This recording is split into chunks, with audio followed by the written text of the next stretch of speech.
Thank you for sticking with us all this day. Please hold on for a little longer because there's a really nice talk after me.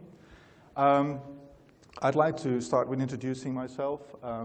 Like Miguel said, I'm the founder of a company called U-TRAX. We are a service provider extraordinaire. We've been around for 15 years and we focus on localization and testing. We are headquartered in the Netherlands. Actually, this is our head office. Yeah, I know. And we also have offices in Norway, Sweden, Portugal, and Denmark. And we try to add one or two every year.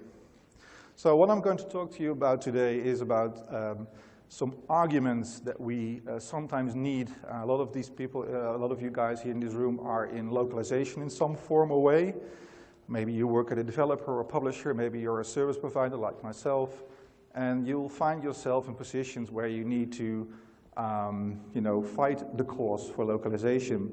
And sorry about that, I'm too close to a speaker. That's right.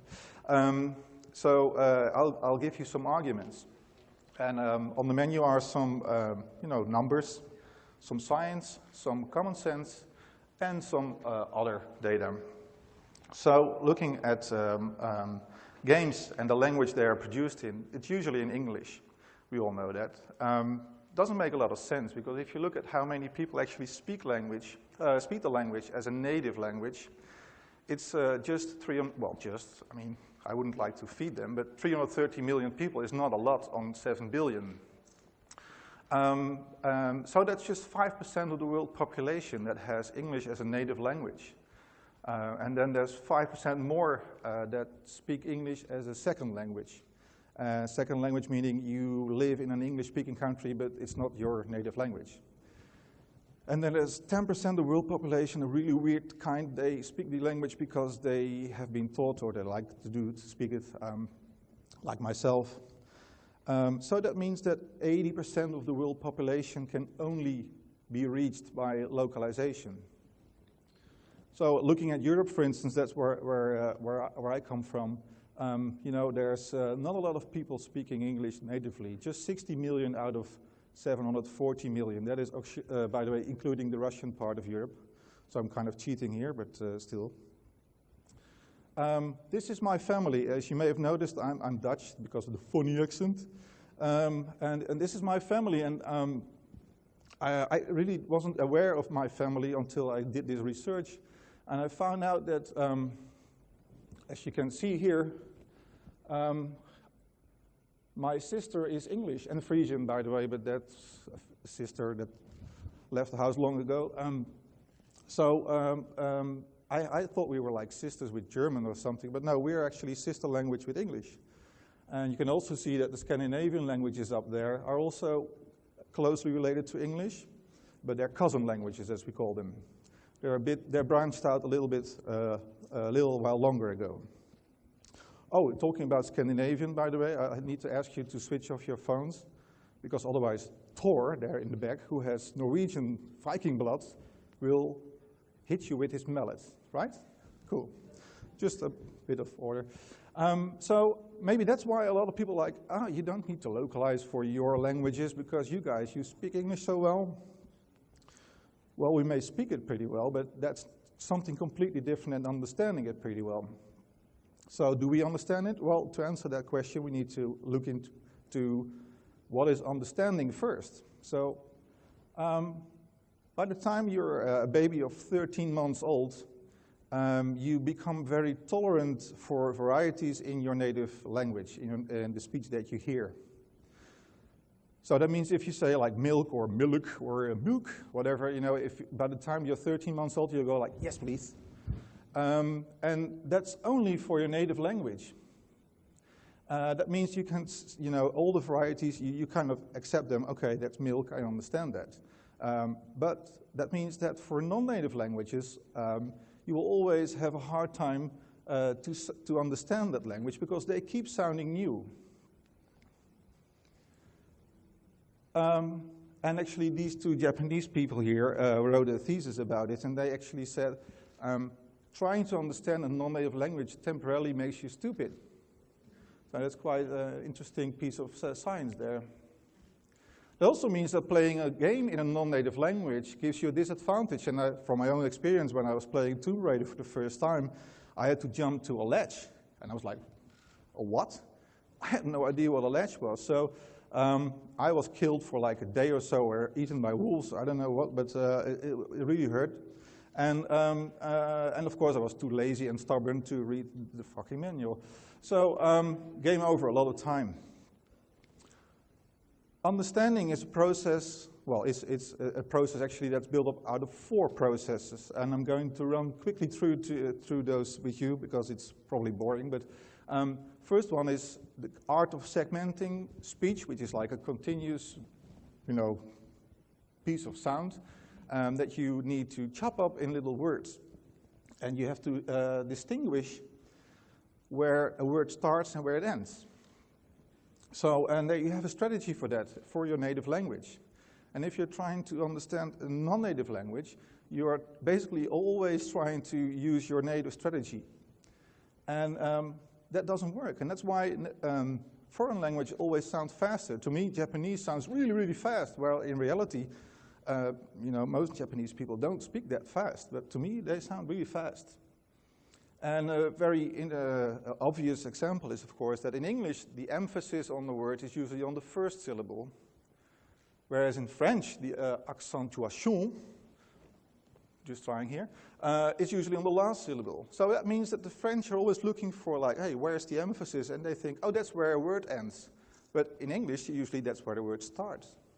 So that's why the French have a notorious trouble with understanding English. It's also the other way around. When they try to apply their strategy to English, you'll get really funny stuff. And I have a little movie to show that to you.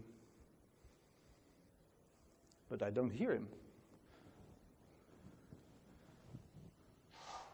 Nick? So we use the gamepad in different ways. So you can really drag something, you can point on specific enemies in order to destroy them, showing the path. The gyroscope allows us to completely manipulate the whole level.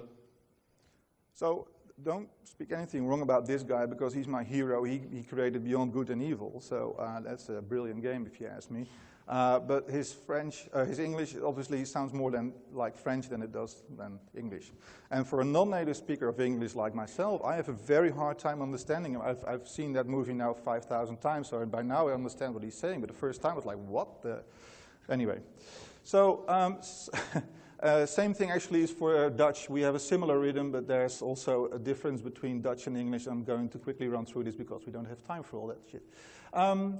Then there's the other thing, speech sounds that can be really hard to understand if you're not familiar with them. A famous example, of course, is the Japanese inability to distinguish between the R and the L. They don't have these sounds. They have a sound that is right in between. And actually, when I was doing this research, I found out that we have the same thing for Dutch. We don't have the sounds that are in cat and desk. We have a sound that is right in the middle. So actually, me trying to pronounce cat and desk doesn't make any sense because they probably sound exactly the same. But apparently, you native English speakers, if there's any here in the room, you are much better in that. So recognizing words that have those hard to recognize sounds in them are also hard to recognize. So flash and flash, I'm pronouncing them similarly probably now, but they are different words, and to native speakers, if they pronounce them, they sound different. Robe and robe, notorious problem for Dutch people. So what happens is that both words get triggered in your mental lexicon. And your mental lexicon is basically the database of every word that you have remembered in your life. And understanding is basically eliminating all the possibilities in your mental lexicon. And basically for non-native speakers, too many words, stay possible, remain possible in the speech that you hear. So, and that also goes actually for words that overlap. For instance, evil empire, a Dutch person hears the word lamp there, whereas that apparently is not the case with native speakers of English. This has all been researched and proven with scientific experiments. I'll talk a bit about that a little bit later. So, also, native words that are similar, like the English word leaf, it sounds a lot like lief in Dutch, which is sweet. Again, too many words being triggered kind of slows down the process. It costs CPU time, so by the time you understood, you kind of figured out which one it was that you heard, the person that is speaking English already started on the second sentence, or the next sentence. And also, sentences as a whole are sometimes hard to understand, or no, not sometimes, always harder to understand for non-native speakers.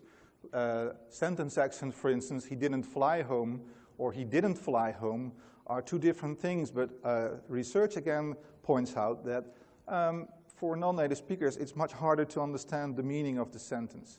Same goes for the difference between literal versus figurative. So, the coast is clear and it broke the ice. For native speakers, it's they have a much bigger hit rate when it comes to, which one is it, literal or figurative, than for non-native speakers. So summarizing, those four processes that together make up, understanding, they are very, very hard to do for non-native speakers.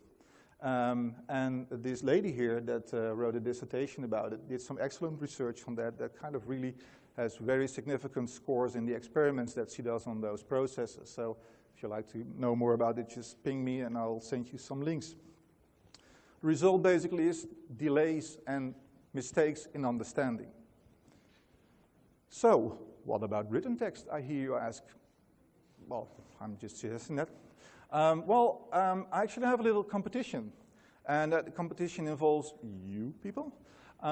It would be cool if everybody that is not a native speaker in this room could raise its hand. Excuse me. Wow. Are there any native speakers in the room? Oh, yeah, there's a few too. Okay, keep your hand down. Just the non-native speakers, please. Yeah, cool. All right, if you never read any English, please lower your hand. Are you courageous enough to lower your hand? Okay, cool. If you ever read English and you use a dictionary to look up words that you didn't understand, lower your hand. If you are like me, you're too lazy to get off the couch and get a dictionary and just choose to maybe not completely understand what's on there, which I have every day when I'm going to mba.com, lower your hand. Okay, I'm very happy to say that nobody won this contest because all hands are down. Okay, I have prizes here, but so if you want a thumb, I have a few here. So yeah. Anyway, great. You won a prize. Nobody did. Written-wise, your vocabulary as a non-native speaker is always much smaller than a native speaker. And that not only goes for young people. Again, this is an example from my own experience where my 11-year-old nephew was playing Mario Sunshine a long time ago. He was still my little nephew. He's a bit taller now. And he said, "Oh, Uncle, you god of gaming, can you please help me? Because I'm stuck in this game. I'm looking for apples." He was 11 years old. He didn't speak any English. But he did recognize the word apple, although it was written incorrectly, because in Dutch we say apple with the L at the end. Never mind. And I said, "Oh, dear nephew, but this is not an apple you're looking for. This is an ananas, which is the Dutch word for apple." And I think it's also in French and some other German, I think. Anyway, didn't look that up. And it's like, "Oh, but there's plenty of ananases in that level, so I'll be fine now." So then he went on. This is actually something that happens to hundreds of thousands of parents every day in Holland and the Northern Territories. Again, from my own experience, oops, sorry about that, I like to play Zelda because the gameplay is great, but when I ran into objects like gust bellows, I was like, what? I have no idea what that is. And I'm too lazy to get off the couch, get the dictionary, and find out what it is. But anyway, this is what it is. It produces wind. I do that too, but I'm not a gust bellow. But anyway, it's a game from Nintendo. I'm probably not taking those as by coincidence. They don't localize anything outside of FIGS, but they do release the games in my territories. To me, I can't understand that. It's outrageous, but anyway. That's some linguistic arguments. Then there's, of course, financial arguments, always nice. Shuhei Yoshida, at 2002 here at GDC said, it's very unlikely that you earn your money back, the investment on making a game, if you focus on just one territory. So when we started this LOC Summit, I think 4 years ago, 5 already. Oh, I missed the first one. But that one that I missed, the inaugural speech was about, we estimate that the revenues you get from localized content is between 33 and 70%. There's a company here in the US that's very successful in putting out casual games, and I happen to know how much revenue they generate from their localized content, but unfortunately I was told yesterday that I couldn't tell it. But let's just say they are very successful in their international strategy. And they release everything in 13 languages. There's these plus Korean, Russian, and Chinese. So they didn't put them in the menu yet, but they do that too. Again, in 2009 at this LOC Summit, Jaime Giné from EA, who is the big localization honcho there, he told us some really cool stuff about them re-releasing games in Russian, where they formerly had been released in English only in Russia. And they were old games, 4 or 5 years old, and they sold up to 900% more. And he also told us that in Spain, 82% of all gamers just demand a Spanish version. They won't play anything if they are not getting the game in English. That's including hardcore gamers. And more recently, Bobby, does anyone know how to pronounce his last name? Kotick, all right. He's the big boss at Activision. He had an interview in a Brazilian magazine about Black Ops 2 that was released, localized into Portuguese Brazilian for the first time. Looks a little bit like this. You have to trust me, this is Brazilian Portuguese. And he said, well, sales tripled when we released the version in Brazilian Portuguese then. So that's quite impressive. More closer to home, my home, sorry, is Heavy Rain, which was released 2 years ago, I think, in Dutch, including audio, which was quite amazing for an 18-plus title. And because of the famous actors that were used in the game, there was a lot of free publicity. Press, printed press, also TV, and the local office of Sony said that they wouldn't have sold as many copies of the game if that was not the case, if the game had not been localized in the way it was done. Oh, actually, this is the famous actress that does the main part in Heavy Rain, and she's doing a TV interview here in our office, but that's, of course, completely coincidentally. Basically, to wrap the economic side of things up, if you speak your client's language, you are much more likely to be successful. And I have a little movie for you to kind of sort of illustrate that. Или доктора, или юриста. Как насчет этого молодого человека? Я не против. Я ей позвоню. Hey, Juan, mal partido anoche, ¿no? नहीं, आगे से दानी ले लो। Holland Tunnel में हमेशा जाम रहता है। Hallo, Heinrich. Diese Woche habe ich gar keine Zeit, aber... Ja, klar. شوف، المشتقة شمسية. 主要是谁？办多。啊，谢谢。Es que formidable que ingen är omedelbart. Wherever you do business, we know the way. It's like you're speaking all languages. Making more possible, ABN AMRO. So the bank is a pretty shitty bank, but you know, the commercial is so kick-ass awesome. As a localization person, this is my personal wet dream, you know. I mean, to be able to speak somebody laughing here, also a localization person probably. So some more arguments. Talking about the Dutch and Nordic territory in specific, everything is localized in our countries on TV and in cinema, but we use subtitles. It looks a little bit like this. To the left is Dutch, to the right there's Swedish. And if you are Dutch, you will see there's a funny joke in the left slide, but I'll spare you that. Subtitles, yes, we love them. Example, Assassin's Creed Revelations, a game from 2011. Data that was given to me by Ubisoft showed that there's a lot of people in the Dutch and Nordic territories that actually switch on the subtitles in their own language. They love colors at Ubisoft, but let's just say this is Dutch, and it goes all the way to, well, 96% of the people that play the game with Dutch subtitles on. The same goes for Danish, Norwegian, and Swedish. So people actually really, really appreciate that. And you will actually see there's a few Dutch people that have set their console to English and still play it in Dutch. That's funny. to me at least. And there's also some charge for audio. It's been localized with audio dubbed into Fix and Japanese and Russian. And well, you know, that's not something that I'm going to spend too much time on. So everything in our society is localized. Our groceries, our books. If you buy a phone, if it's from Korea or America or Finland, like this one, you know, ich switch it on, it is in Dutch or whatever, you know, the country is that you buy it in. And even Steve Jobs, who didn't understand anything about me, he did understand that, you know, I did want to, supposedly I would buy an Apple phone ever, you know, I did want to have it in Dutch. And newspapers obviously also localized. So everything is localized except video games. Isn't that a little bit odd? Finally, gamers have changed. You know, like 5 years ago, the main gamers were like 15 to 25-year-old males. They looked a little bit like this, or maybe not exactly like this, but at least, you know, close to that. And they thought English was really, really cool, and they really, you know, were not interested in instructions and not at all in the storyline. They would just shoot or drive or whatever they do. Then came social games and mobile games and casual games and free-to-play and games as a service, and then the entire audience changed. It's a mass audience now, and they need localized content. They want to read instructions before they start or play tutorials, and they actually are interested in the storyline that you have to tell. They want to be immersed.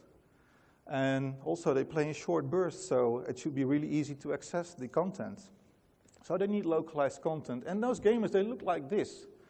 Well, they're not all like, well, you know, similar to this. And, but, I mean, 5 years ago, who would have thought that these were the people that were buying most of our, well, not maybe these people, but, you know, I mean, this is mainly the people that we make a lot of money off these days. Some final arguments. If you don't care about 95% of the population in the world not being able to follow the storylines in your beautiful game, why put a storyline in there anyway? I mean, it's really about taking yourself seriously as a publisher. Your developer guys, you know, your writers and the artists that make those stunning cutscenes, millions and millions are invested in that. And then 95% of the people in the world cannot follow that storyline all the time? It's a waste of money, if you ask me. And also take your customers seriously, because, you know, you want them to buy your next product, not just the product that you managed to shove down their throat this time. And also, I know I have some developer friends, and they think it's really cool. They made one game, and then they come to Holland or Denmark or whatever, and they find this game. Wow, it's my game in some shitty language. And oh, that's Dutch, thank you. But it's really cool to have, you know, you make one game, and then suddenly there's 5, 15, 30 games. And you have, you know, 15 chances to be a #1 hit in a territory. So localize. But of course, you need to use a trusted and specialized agency, because a wise man once said, at least for the Northern European territories, the only thing worse than no localization is bad localization. And I have a little classic that I like to show to you. Most people will probably know it, but I'm showing that anyway, so there you go. Das hier ist mein Sektor. Das hier ist das wichtigste Gerät des Küstenwächters. Das Gerät und das Gerät. Überlebensradar.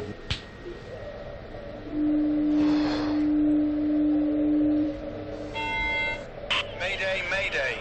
Hello, can you hear us? Can you hear us? Can you... Over. We are sinking. We are sinking. Hello? This is the German Coast Guard.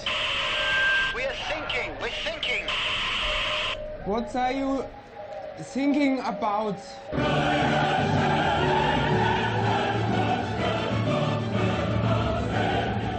Well, I thought everybody knew that movie. It's a classic. I love it. And but seriously, I mean, guys, there are so many arguments for localization, including in those languages that we all thought were understanding English so very good. Well, forget it. You need to do it any market. There you go. So, thank you for your time.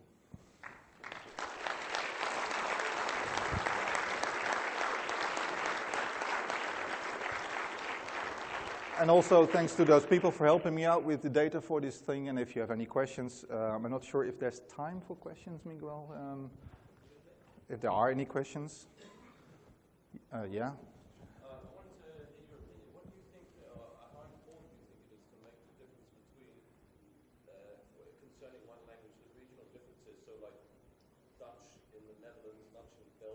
Ah, right. Good question.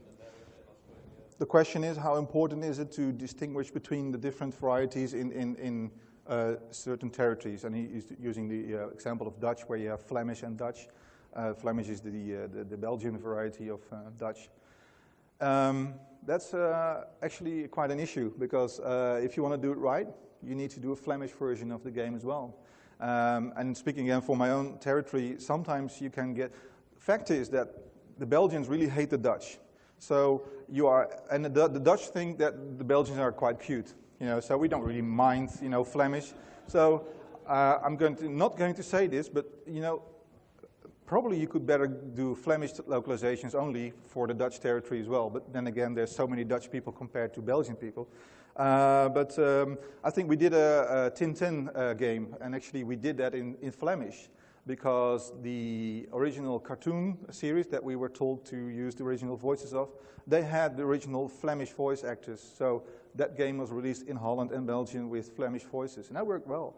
But we've done a football game, soccer, well, you know, European football, soccer, whatever it's called, that we did for the Belgian and Dutch market, and they had Belgian voiceovers or pundits or whatever you call it. So, but there's of course, you know, always an economic argument that's weighing in, and sometimes, you know, those Benelux offices are like, ah, the Belgians will dig this, you know.